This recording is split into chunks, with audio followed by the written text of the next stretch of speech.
Good morning, good afternoon, or good evening, depending on when you're tuning in. My name is Jonathan Torres-Herrera, and you are watching the JTH show. Today, we're going to talk about job titles and how important they should be to you. Roll the intro. Oh, that's right. That's my job too. Sorry.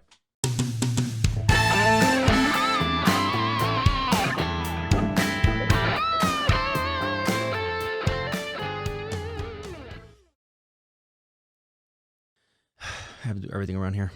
By the way, in case you guys didn't know this, every time I play that intro, I cut it out, right? Because I roll the actual clip, the little thing I created, but I dance to my own song every time because I love it. I created it. It's mine. Can't take it. Okay, guys. Today I want to talk about those job titles. Okay, it's a topic that I wanted to discuss a long time ago, but I really wanted to put something together for you guys and really try to make a point across. And I think I'm there. Because there's a whole bunch of other stuff that I want to get to. As always, notes on here. So if I'm looking down, it's not because I'm ignoring you. Let's get into this and talk about these job titles. So foremost, let's talk about who this is for, right? Because it's obvious it's not for everybody. And in my opinion, this is for people that value commitment. I have identified in myself and in other people that share the same opinion I have about job titles, that people that value commitment and don't necessarily consistently shy away from any type of commitment, right? Or even run away from commitment, appreciate job titles. Who else? People that take pride in showing off their accomplishments, and not in a pretentious way.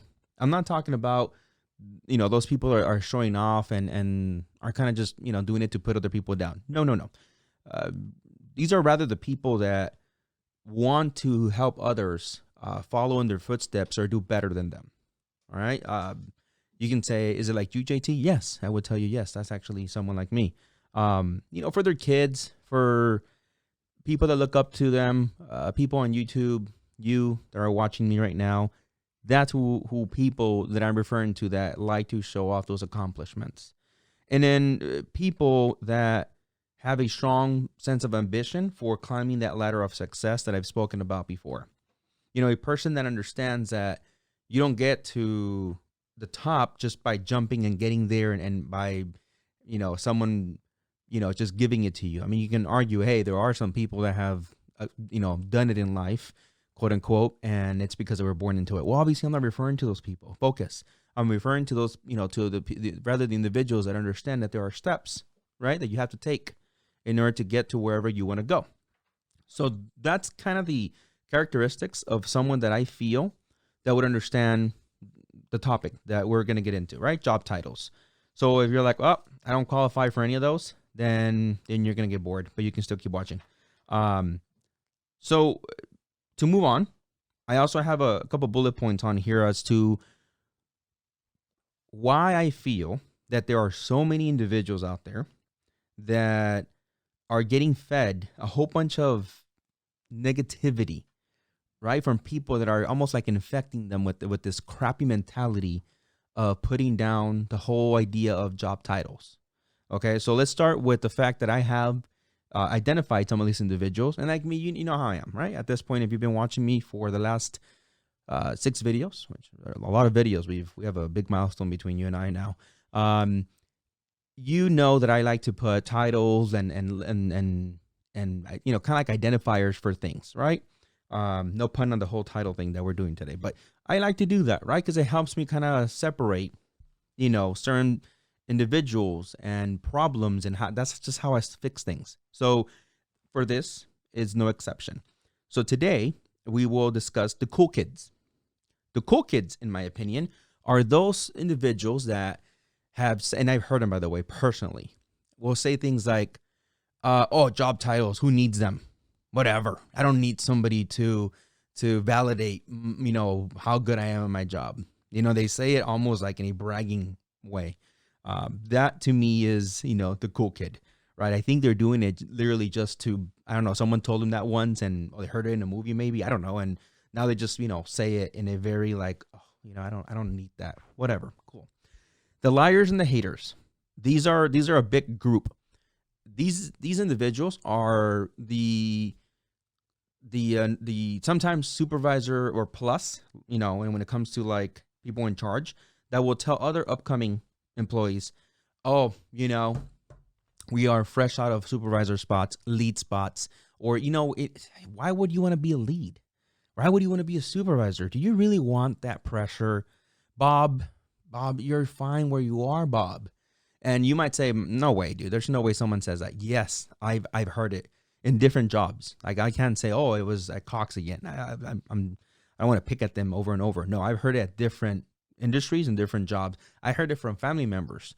That you'll have someone, sometimes even individuals that are not necessarily in management, upper management rather, but maybe like just like a lead, and they don't want to have more competition, or they see that you might be a dangerous individual to kind of like compete against.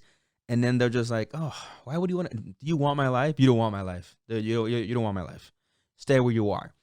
Those are, to me, the liars and the haters, right? They're just like trying to oppress the individuals that are trying to come up and ask, like, hey, is there any opportunity for growth? Can I do more? I just, those are the people. So let's move on to the fearful.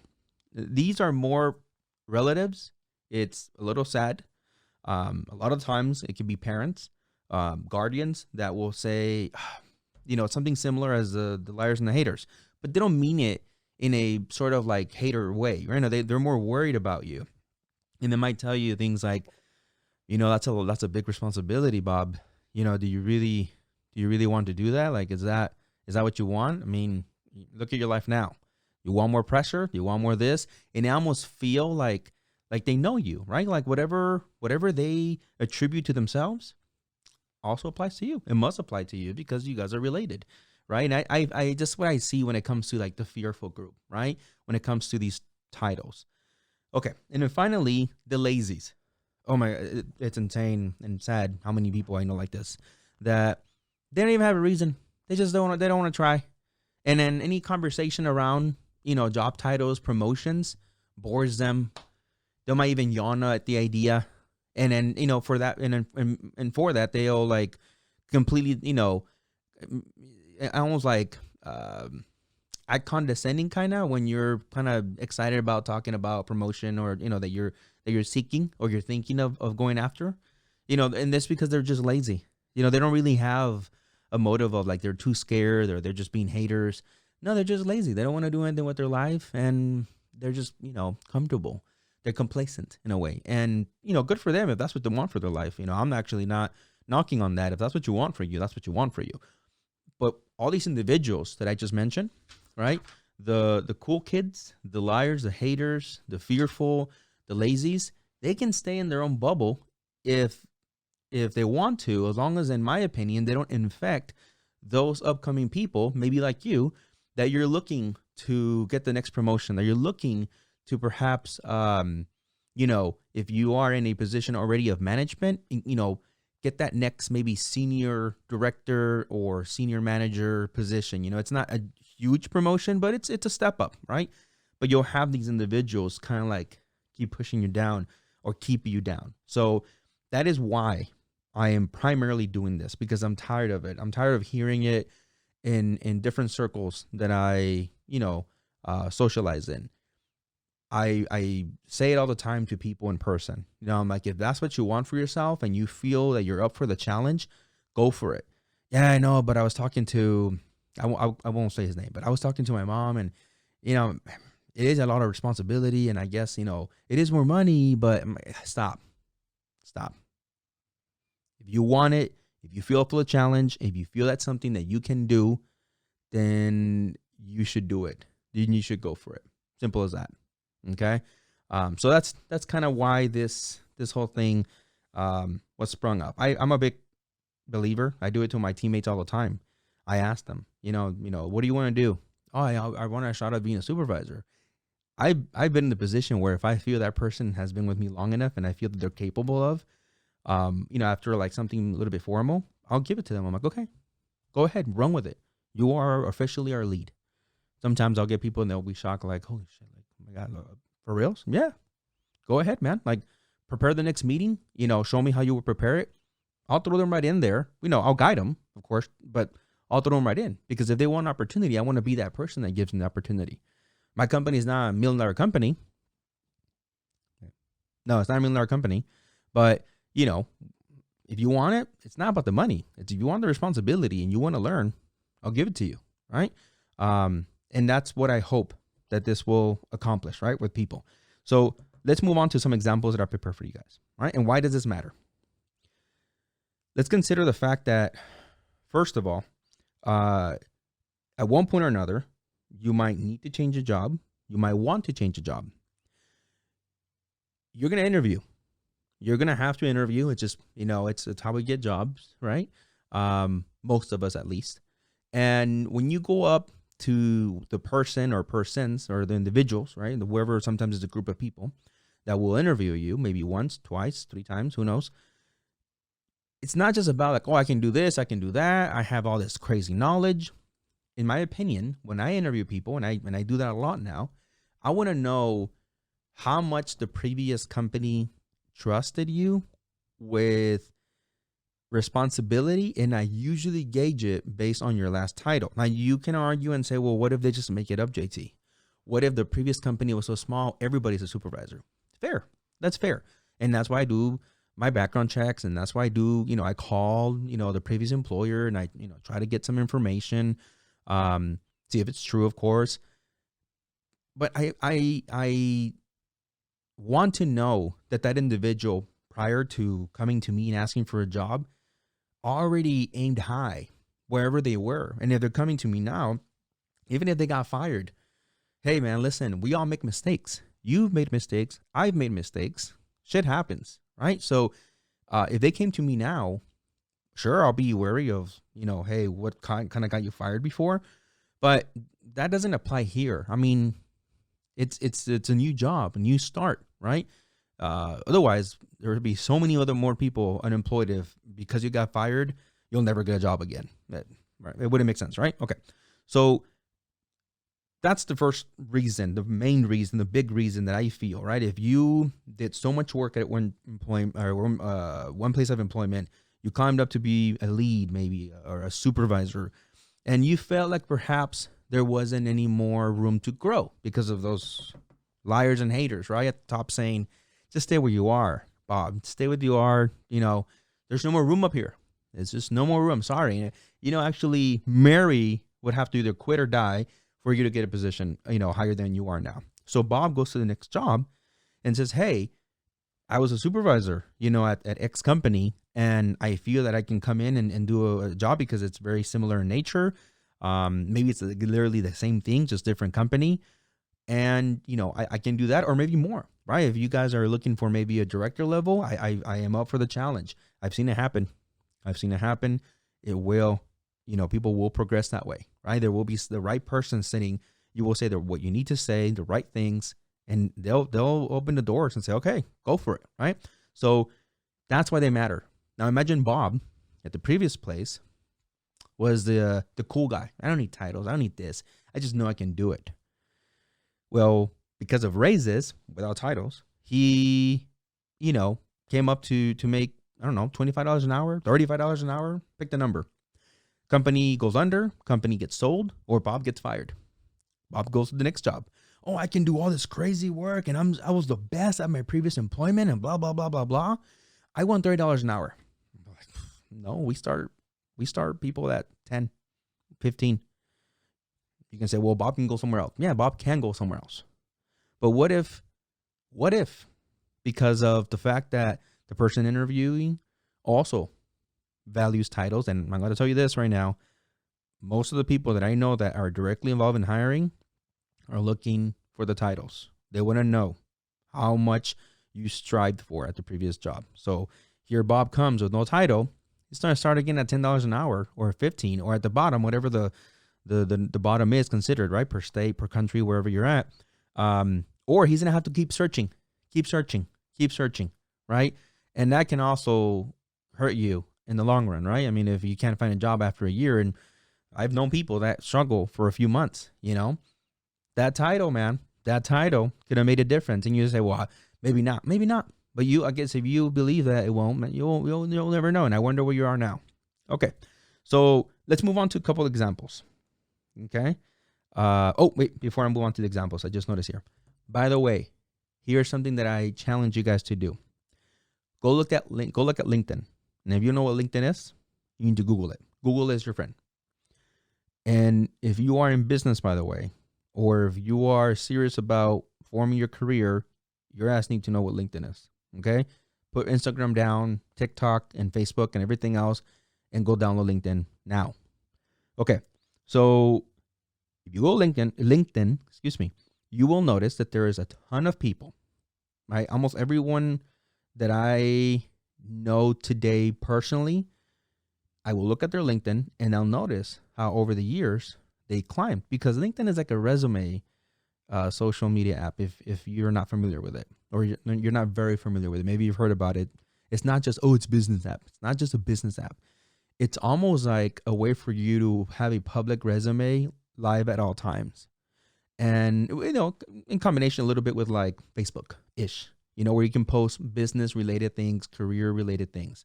You don't go on LinkedIn to post, and you shouldn't, because I've seen people nearly get banned for posting, videos of like happy kitties or like, I don't know, crap that you normally see on Facebook. Don't do that on LinkedIn. If you're that dude or that girl, please don't do that. That's just, that's what we have Facebook. Leave it at Facebook.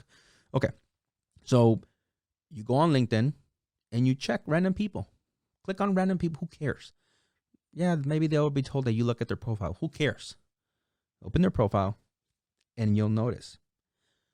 Again, I can hear already people, well, people lie. Yes, of course people lie. Of course people lie. And you can kind of outright tell who's lying. I've seen people that put CEO of Microsoft. I've literally seen, and they have like a picture that belongs on Instagram or Facebook. It's, CEO of every company. I've seen people that will troll and just do that. But those people aside, that group aside, you'll notice, right? And, marketing this, and in the next job they were marketing that. And then until they have some type of leadership attached to that role, right? Marketing supervisor or CMO, which is chief marketing officer, something like that, right? And it comes for all shapes and sizes, right? Sometimes you'll see people in accounting, senior accountant, whatever. Accounting executive, and it just keeps climbing, right? And you'll see also the years. Sometimes, from 2000, 2013, which is like, whoa, shit, 13 years in one company, and then the next company from 13 to 20 or whatever. So it does, some people do have only 2 lines of experience, and that's because they did it right the first time and they were able to climb, and good for them. And then you'll see other people that will have, 5, maybe up to 10, but every single time it's a climb, right? So I challenge you to go look at that, okay? So you can understand why it's important. And then I challenge you to look at your LinkedIn. Oof, was that I burn? Sorry, I apologize. Okay, examples. So the examples I'm about to give you are for people. They're a little bit of extreme examples, right? Because I want something that you can Google and fact check me if you want. Of CEOs. CEOs that, for that matter, are not current CEOs or didn't retire successfully from a position, but rather CEOs that kind of like should have been blacklisted as CEOs, some might say, arguably. But guess what? They moved on. And before this video, I fact checked myself again just to check. Let's start with the first one. John Keys. If you know who that person is, he was the last known CEO of Blockbuster. And if you don't know who what Blockbuster is, then you maybe should be watching my videos. How old are you? I cuss in these videos. Go Google Blockbuster. You would think, right, that after, being somewhat blamed, also arguably for bankrupting Blockbuster, that person would be left in the cold. You'll never hear of them again. Wrong. That individual, as I checked him on here, he is now, serving as the chairman of Wild Oat Marketplace, registered as Wild Oat Marketing LLC, a producer of natural organic foods, and a distributor for partners across the U.S., including partnerships that involve little stores like Walmart, right? He's a chairman there. You can say, well, he's not CEO. Chairmans get pretty good or freaking money. And chairmans are just like retired CEOs. As far as like the ones that I know, that's what they're doing. They're a chairman, right? They're on the board and they get paid handsomely. Trust me. Okay, let's move on to another one. You're like, well, that's one dude. Okay, here's another one. John Scully. If you don't know who John Scully is, that's okay, because he is a former CEO of Apple and PepsiCo. Yes, way back when. He was first the CEO of PepsiCo, I believe maybe like in the 70s or something like that. And then he went on to become the CEO of Apple. He was able to fire. He got Steve Jobs fired, according to Wikipedia and according to the movies that I saw. And then Steve Jobs came back and convinced the board to fire Scully, allegedly, right? I don't know. That's what the internet said. So what happens? He gets kicked out of Apple, and he goes on to sell his whole properties. He goes bankrupt. He now lives in the street. No, lies, fake news. He is now the chief marketing officer for RX Advance, a cloud-based platform that helps pharmaceutical companies and hospitals. And according to Wiki, and you can say, well, Wiki is fake. I know. Okay, stop arguing. The Boston-based company will reach at least 10 billion with a B in revenue by 2020. Do you think he's making a minimum wage right now? Do you think that guy's suffering right now after being kicked out of Apple, after leaving PepsiCo? How much do you think he's making? Yeah, exactly, right? So what happens? Right? What happens when you get a title and you leave a job or you get fired? Well, what happens if you do it correctly, you'll network with the right people. You will make connections, and you can even negotiate your exit of a company while you enter another. I've seen it happen with my own eyes. I've witnessed people go from one company as a supervisor to another company, right into a supervisor role, sometimes with a raise. So what's another reason for the job's title matters or whatever? Be competitive with yourself. That is my number one reason that I do when it comes to like my career. At the end of the day, my wife, might appreciate the money I bring home, but she doesn't give a shit what I do. She doesn't. She's right there. I'm not lying. She doesn't even understand half the stuff that I do. In fact, it bores her. She's, bless her heart, she'll listen to me like this while I talk her poor head off. But she doesn't understand. She's going to get up and she's going to be like, I don't know what the fuck you're talking about, right? But with yourself, you're competitive with yourself. Guys, I cannot stress this enough. Be competitive with yourself. Every new title, no matter how small, is one more thing in your bag of success, right? Is one more step closer. Take it like this, right? Like my podcast. Every new video, to you, it's just like, fucking JT again. To me, it's another video. That's just another one under my belt. I'm getting closer. I'm inching closer. You, the viewer, can be gone tomorrow, but someone else will come along. Other people that put you down on your, achievements, they'll leave, but you'll be able to keep them, right? If you are truthful to yourself and you put honest work into them. More importantly, I put a little, now I'm being sassy. People go out there collecting Pokemon, right? They'll collect Pokemon. They'll collect cards. They'll collect collectibles that collect dust themselves. But you won't bother to collect these titles that are important to you. They should be important to you, right? That will help you along the way. You can be the best Pokemon trainer. Good for you, I guess. But with all due respect, other than that, what's going on, man? What are you doing? You can be the best, baseball collector of, or the cards or whatever, or memorabilia. Great. Okay, maybe you one day will sell them. Great, man. But don't complain, dude, when there's not enough money in your bank. or when, you know, you feel like you've done nothing in the last 2-3 years. And I say this very assertively because I've heard close friends, you know, and I'll ask, you know, what the fuck you been doing the last 5 years? You know, other than getting fat with me, what else are you doing? I just don't want the responsibility, man. I don't want more work. Well, then I can't help you. I don't even think Jesus can help you. All right. So finally, let's do this, right? Let me read this off, right? So I can read my notes. You know, if you put, like I say, if you put honest effort into what you're doing, other than collecting collectibles, you'll notice that the next time you're in an interview, you'll be able to leverage. Just trust me on this one. You'll be able to leverage that to say, hey, I have this under my belt. I can do the job, and I can tell you how I can do the job.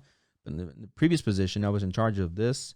The company entrusted me with this. Let's talk about salaries. Sometimes you'll hear people say, oh, I negotiated a salary. And I'm just not talking about like $1. I'm talking about a considerable amount, 15, 20, 30K a year more. I negotiated more vacation time. You can tell me, no, wait, who the hell does that? More vacation time? You can. Yes, you can. No, dude, it's in the handbook. You don't get it. No, you don't get it. When you have enough experience and the company wants you, you can negotiate right about it. You can negotiate a better goddamn chair. You can negotiate a corner office. There's a lot that you can negotiate. Trust me. You're not used to it because you're always being interviewed. That's the problem. Admit it. You're always being interviewed. You're not interviewing the company for squat. You're not going in there and sitting down and saying, hey, my name is Bob, and I know how to do this. These were my previous roles. This is how I started in the company that I'm coming from. This is where I ended. You know, I believe I can do this for your company. Once you got their ear, okay, great. Hey, Bob, listen, you know, we're very interested. Okay, fantastic. By the way, you know, I do have other offers.